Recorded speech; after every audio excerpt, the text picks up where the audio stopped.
September 1958. Liverpool Institute, second floor, room 14. The fluorescent light above the door had been flickering for 3 days. Nobody had fixed it.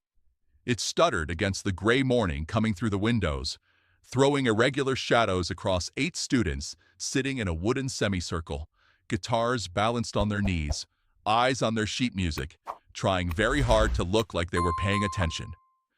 Professor Ronald Alderman was not a man who missed things. He had spent 28 years in front of classrooms exactly like this one, cramped, chalk-dusted, smelling of floor wax and damp wool.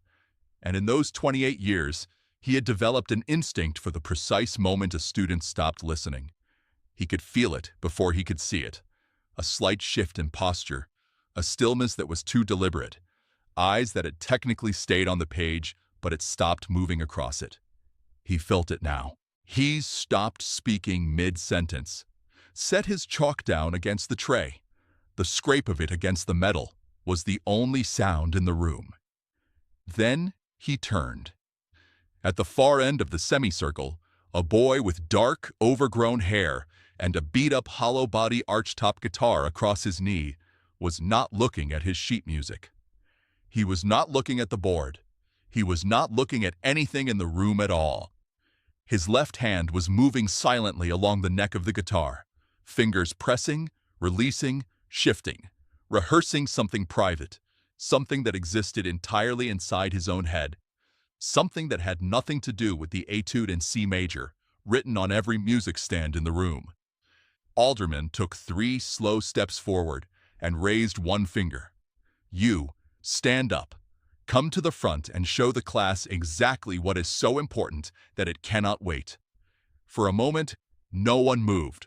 8 students stopped breathing, and the boy looked up, slow, calm, completely unafraid, in a way that made something shift in the room that nobody could explain. What happened in the next 4 minutes would take Ronald Alderman 30 years to fully understand. If you've ever been told you don't belong somewhere, stay with this story. Hit subscribe and don't move. And the boy stood up, but the story did not begin with that pointed finger. It began 3 weeks earlier, on a Sunday evening, in a narrow terraced house on Upton Green in Speke, the kind of house where the walls were thin enough to hear your neighbor's kettle, and the ceiling was low enough that tall men ducked through doorways out of habit. George Harrison was sitting on the edge of his bed with a second-hand Egmont guitar across his lap and a hand-drawn chord chart his older brother Peter had sketched on a torn envelope, learning the same 4 bars over and over until his fingertips stopped hurting and started feeling nothing at all. That was how he knew he was getting somewhere. He was 15 years old. He was not the loudest boy in his class at the Liverpool Institute, not the most confident, not the one teachers filed away in memory as someone to watch. What he was, and had been for as long as he could remember, was quiet in the specific way that certain people are quiet. Not because they had nothing going on inside, but because what was going on inside was too large and too private to translate into ordinary conversation. He had been that way since he was small.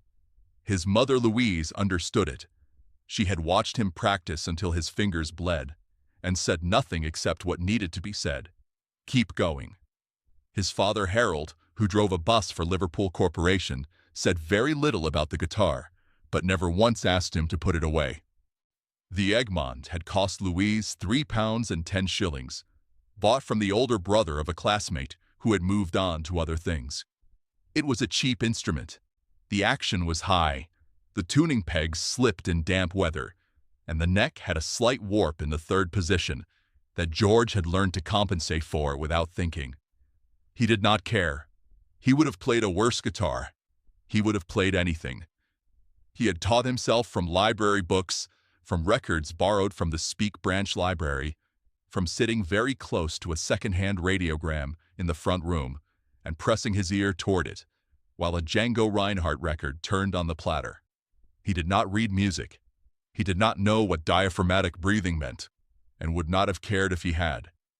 He learned the way water learns the shape of a riverbed, by moving through it, again and again, until the path became instinct. Which was precisely why Ronald Alderman's music theory class had felt from the very first morning like being handed a map to a place he had already found. For 3 weeks, George Harrison had sat in that semicircle and said nothing. He had looked at the sheet music. He had held the guitar correctly. He had done everything except play the way he actually played, because something in him had known, quietly and with certainty, that the moment he did, the room would change. He had been right.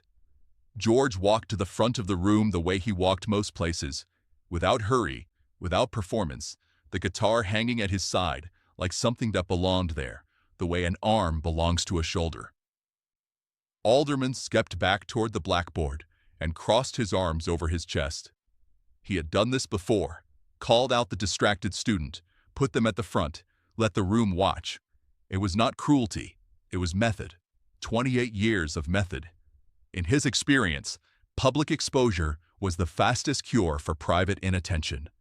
The student would stumble through whatever they had been ignoring, the class would see, and the lesson would correct itself without another word from him. He pulled the sheet music for the etude in C major from the top of the piano and set it on the stand at the front of the room. Grade 3 classical, precise, structured, technically demanding in the places that revealed whether a student had actually practiced or merely sat in proximity to their instrument, hoping something would transfer through contact. Most of the class had been working on it for 2 weeks. Colin Marsh, sitting third from the left, had spent 4 separate afternoons on the third measure alone. From the top, Alderman said, "Let's hear what 3 weeks in this classroom has given you." George looked at the sheet music. His eyes moved across it slowly, not the way a trained musician reads notation, parsing rhythm and pitch in a single practiced glance, but the way someone reads a sign in a language they partially recognize. The symbols were not entirely foreign to him. He knew what they were asking. He simply could not find any connection between what they were asking and what lived in his hands. The room was absolutely still. 8 students with their eyes trained on the boy at the front. The flickering fluorescent light above the door made the silence feel thinner somehow, more exposed. George stood there for 5 full seconds. Then he reached out, picked up the sheet music from the stand, and placed it quietly on top of the piano. The sound it made setting down, a soft, papery whisper, was somehow the loudest thing in the room. Alderman's chin came up sharply. "What do you think you're doing?" "I can't play that," George said. His voice was level, no apology in it, no defiance either. Just the plain statement of a fact he had apparently decided was more important than the consequences of saying it out loud. "But I can play you something." Someone in the back row made a small sound. Not quite a gasp, not quite a laugh. The sound a person makes when they cannot decide if they are watching something brave or something catastrophic. Colin Marsh put his pick down on his knee and forgot it was there. Alderman's jaw tightened. Behind his wire-rimmed glasses, his eyes had gone very still. The stillness of a man standing at a door he had not expected, trying to decide whether to open it or walk away. "Then play," he said finally. The word came out quieter than he intended. And George Harrison sat down, settled the archtop guitar across his knee, closed his eyes, and did exactly that. Don't go anywhere. What happens in the next 60 seconds changes everything. Subscribe so you never miss a story like this one. The first chord was not what anyone expected. It was not loud. It was not showy. It did not announce itself the way a student trying to impress announces himself, with volume, with speed, with the kind of technical display that says, "Look at me," before the music has even begun. It was a single suspended chord, low and open, with an ache built into its structure the way certain November mornings have an ache built into them before anything has even gone wrong. It hung in the air above the fluorescent lights for just a moment. What came out of that second-hand Egmont guitar in room 14 of the Liverpool Institute on a gray Tuesday morning in September 1958 was not the Etude in C major. It was not any piece of music that existed on any sheet music stand in that room or in any classroom in Liverpool. It was something George had been building privately for 18 months, note by note, phrase by phrase, in his bedroom and speak, with his ear pressed toward a radiogram, playing Django Reinhardt records at low volume so his father could sleep. It was jazz phrasing bent slightly towards something warmer. Fast runs down the neck that landed on unexpected notes and somehow made those notes feel inevitable.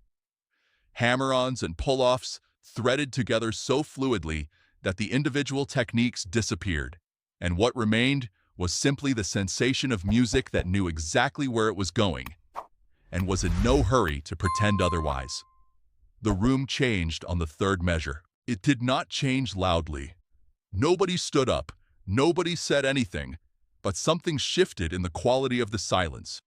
It went from the tight, watchful silence of students waiting for a classmate to fail to something else entirely. Something that had no name in Alderman's 28 years of vocabulary. The silence of people who have stopped thinking and started feeling without deciding to. Colin Marsh's hands went completely still on his own guitar. He was not aware of this happening. He was aware only of the sound filling the room and of something occurring behind his sternum that he could not account for with any of the theory he had been taught. Margaret Doyle, sitting at the far right of the semicircle, leaned forward 1 inch without realizing she had moved. Two boys in the back row looked at each other and then looked away because looking at each other felt like it might break something. And Ronald Alderman stood at the front of the room with his arms no longer crossed and his chalk forgotten on the tray, and his 28 years of music education doing something he had never required of it before. Failing to explain what he was hearing. Because what he was hearing was not correct. He could identify that immediately and with complete professional certainty. The boy's breath control was non-existent as a formal concept. His posture was entirely self-invented. He was doing things with his left hand that no method book would have prescribed, and no examination board would have credited. There were moments of pure technical irregularity that would have failed him on any graded assessment Alderman had ever administered. And none of it mattered, not one single bit of it. Because the music coming out of that guitar was true in a way that Alderman had heard perhaps 4 times in his life. In concert halls, from professional musicians with conservatory training and decades of performance behind them. He had never heard it from a 15-year-old boy in a grammar school classroom on a Tuesday morning. He had not known it was possible. When George stopped playing, the last note dissolved slowly into the fluorescent hum above the door.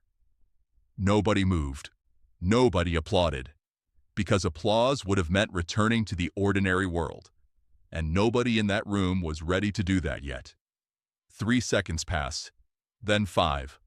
Alderman looked at this boy, this quiet, overgrown-haired, second-hand guitar-carrying boy who had moved the sheet music off the stand and played the truth instead, and felt something he would spend the next 30 years trying to articulate and never quite manage. "Where?" he said, and his voice was different now, lower, careful, the voice of a man who has just walked into a room larger than the one he thought he was entering. "Did you learn to do that?" George opened his eyes. That same quiet, unreadable calm, the calm of someone who has never needed the room's approval because they were never performing for the room. "Nobody taught me," he said.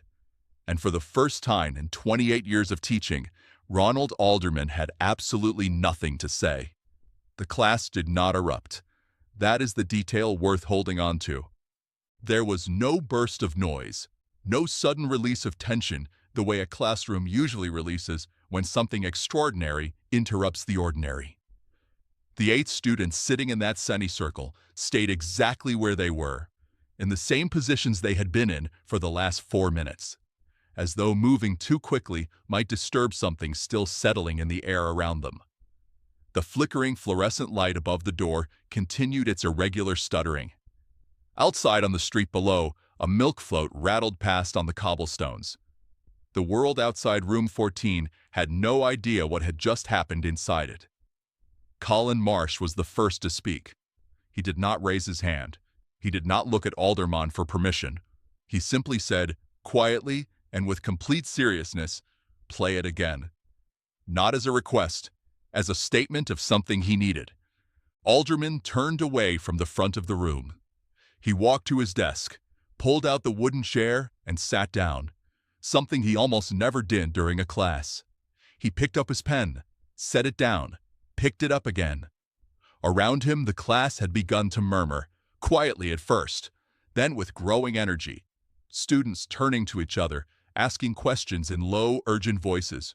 Colin Marsh, already trying to replicate something he had heard in George's left hand, and finding that his fingers would not cooperate. Alderman heard none of it.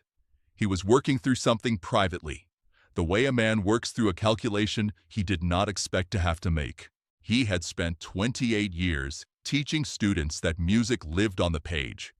That notation was not a constraint, but a liberation.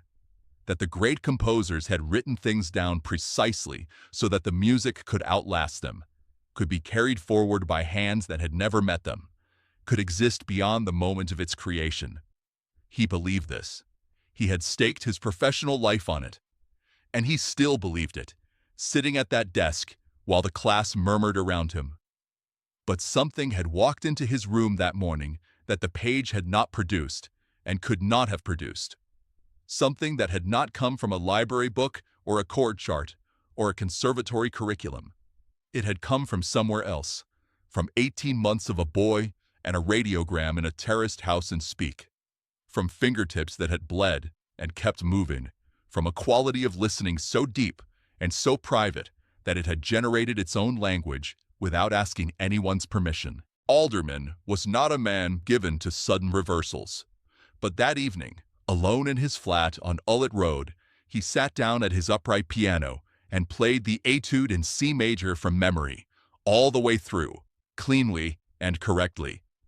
Then he sat with his hands in his lap for a very long time, not because the Etude was wrong, but because he had heard, for the first time, what it was missing. This is the story they never told you in any music class. Subscribe and share this with someone who needs to hear it. 11 years later, in the autumn of 1969, a record was pressed and distributed to music shops across Britain and America. It was the 11th studio album from a group that had spent the decade rewriting what popular music was allowed to be. The album was called Abbey Road, and buried near the end of its first side, between the architecture of other men's compositions, was a song that ran 2 minutes and 47 seconds, and had been written in a studio hallway in 20 minutes by a man who claimed afterward that the melody had arrived fully formed, as though it had simply been waiting for him to stop moving long enough to hear it. The song was called Something. Frank Sinatra, who had spent 4 decades singing the greatest love songs the 20th century produced, called it the finest love song written in 50 years. It would go on to become one of the most covered songs in recorded history. 250 versions. James Brown, Shirley Bassey, Ray Charles. The man who wrote it in that hallway had never learned to read sheet music. And the boy who had moved the Etude in C major off the music stand in room 14 of the Liverpool Institute on a gray Tuesday morning in September 1958, and played the truth instead, had simply kept doing exactly that for the rest of his life. Ronald Alderman retired from teaching in 1971 after 34 years in the classroom. In a short interview with a local Liverpool newspaper 2 years later, a journalist asked him if any student had ever genuinely surprised him in all that time. Alderman was quiet for a moment. "One," he said. "I pointed my finger at him once because I thought he wasn't paying attention." The journalist asked for the name. "Harrison," Alderman said. "George Harrison."